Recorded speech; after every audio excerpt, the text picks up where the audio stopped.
Assalamualaikum dan salam sejahtera guys. Roka Roki di sini. Ya, selamat datang ke channel saya Roka Roki. Kepada mereka yang masih belum subscribe, jangan lupa tekan button subscribe dan follow saya dekat platform sosial media saya yang lain, FB, Insta dan juga TikTok.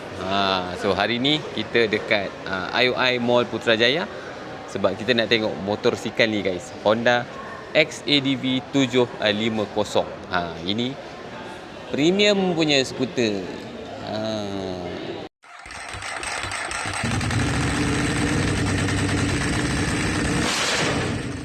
Alright guys, ini dia Honda XADV 750 V3. Bolehlah kita panggil V3 ya guys, sebab walaupun dari segi enjin, performance semua lebih kurang sama sahaja, tapi dari segi rupa luaran dia memang cukup berbeza lah. So kita akan tengok satu-satu dan dia ada tambah banyak benda jugalah yang baru dekat motor ni. So jom kita tengok. Alright, ini bahagian hadapan dia juga ada perbezaan dari segi design mata dia ni. Mata dia ni dah berbeza sikit. Design dia lebih tajam Yang sebelum ni dia lebih tebal sikit. Yang ni tajam sikit. And dekat dalam tu korang tengok, sekarang dia pakai lampu projector. Ada 2 biji projector. And signal dia sudah masuk dalam. So kejap lagi saya tunjukkan korang. Itu dia. So macam saya cakap tadi, dia menggunakan projector sekarang. Ada 2 biji projector. And dia punya lampu signal dia, so ini lampu emergency lah kan, hazard light. Lampu signal ni seperti kebanyakan Honda motor besar sekarang, Trans Up semua, dia auto off. Kata korang nak masuk kiri, bagi signal masuk kiri, dia off sendiri nanti. Sistem keyless guys. On, tekan, and itu dia. So ni design lampu belakang dia lebih kurang sama saja. In case bateri korang mati, dia ada bagi kunci spare ni. Korang boleh cucuk kat bawah tu. Dia ada lubang tu.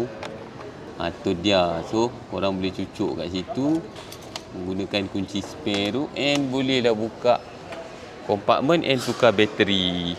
Sebab ini penting tu guys, kunci tu. Perkara ni pernah berlaku kat saya sebenarnya.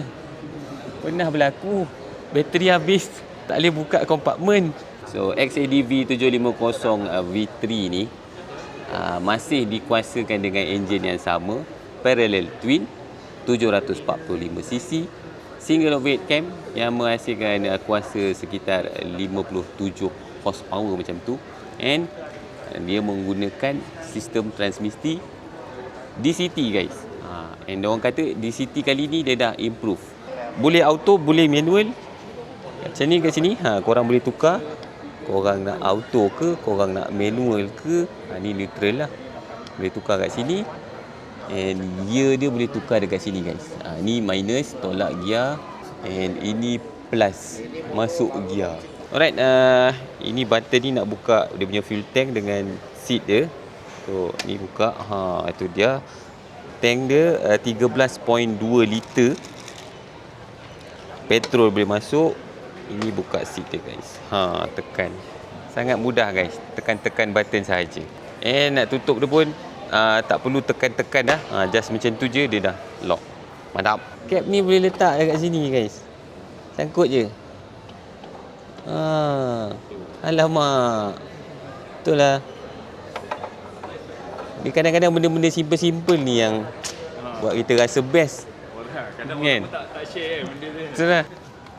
So kompartmen bawah seat dia ni saya rasa masih sama 22 liter lain sikit design lampu dia, cerah sikit. So untuk damper seat ni, bila kita buka untuk tengok kompartmen ni, sekarang ada 2 guys, ada kiri kanan. So kita ada satu charging port kat sini, USB-C punya soket. Okay, ini paparan meter dia guys. Paparan meter 5 inci full colored TFT. So segala informasi basic tentang motosikal ni korang boleh tengok kat sini lah. And ada 6 mode guys. Sekarang ni mode standard. Kita ada mode sport. Dia tukar gambar. Ada laju sikit. Gambar hujan, mode hujan, rain mode. And then gravel, user 1, user 2. So ada 6 mode semua sekali.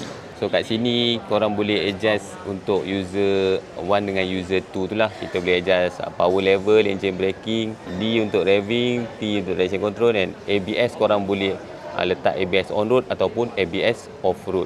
Satu lagi tambahan yang dia buat untuk version baru ni guys adalah auto cruise guys. So saya rasa untuk motor-motor macam ni memang kena ada lah. So kita ada button auto cruise kat sini. Kita tekan ni. So dia akan on kat situ. Kita auto cruise dah hidup lah. So kita boleh tekan button ni, tekan bawah untuk kita set kelajuan kita.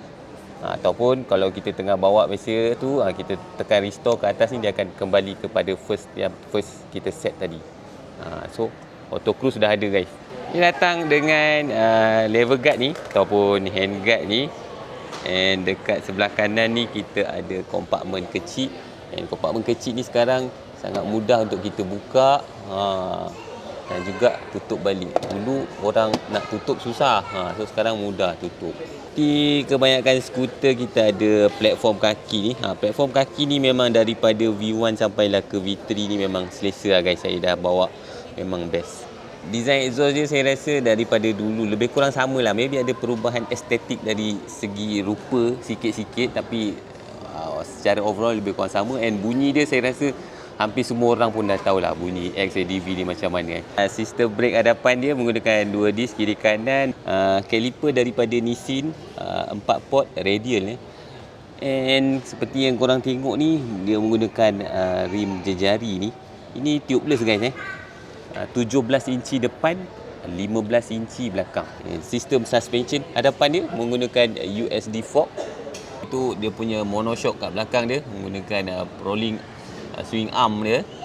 Nampak lah guys. Kepada yang masih tak tahu XADV 750 ni dia tak pakai belting. Dia pakai rantai. Dia pakai rantai. Ini bukan belt lah guys. Rantai. Tu nampak? Ni info tambahan je lah sebab ada orang tak tahu. So kita nak adjust windscreen dia ni secara manual. Sebelah kiri sahaja, tak perlu tarik lagi. Kita just tolak macam tu je guys. Tu lock balik. Ya. Okay guys, itu dia Honda XADV 750. So saya rasa dari segi harga korang pun tahulah berapa harga ni kan. So kalau ikut Honda Bonsue, dia tulis RM69,999 untuk yang color-color biasa tu, hitam putih lah apa benda. And kalau yang color kuning tadi tu, itu special edition punya color, kena tambah 1000 lagi. Jadi RM70,999. Tapi itu harga yang disyorkan oleh Honda lah. Tapi kalau korang berminat, korang boleh booking cepat-cepat. Sebab macam biasalah, XADV ni stok dia tak banyak guys. So korang boleh cari Abang Pak An ni atau geng-geng dia daripada Honda Big Wing Petaling Jaya. Atau korang boleh pergi Honda Big Wing Petaling Jaya lah. Saya pun banyak video saya dah buat kat sana. Cuma dah jarang nak pergi. Tak apa. Thank you. Tak.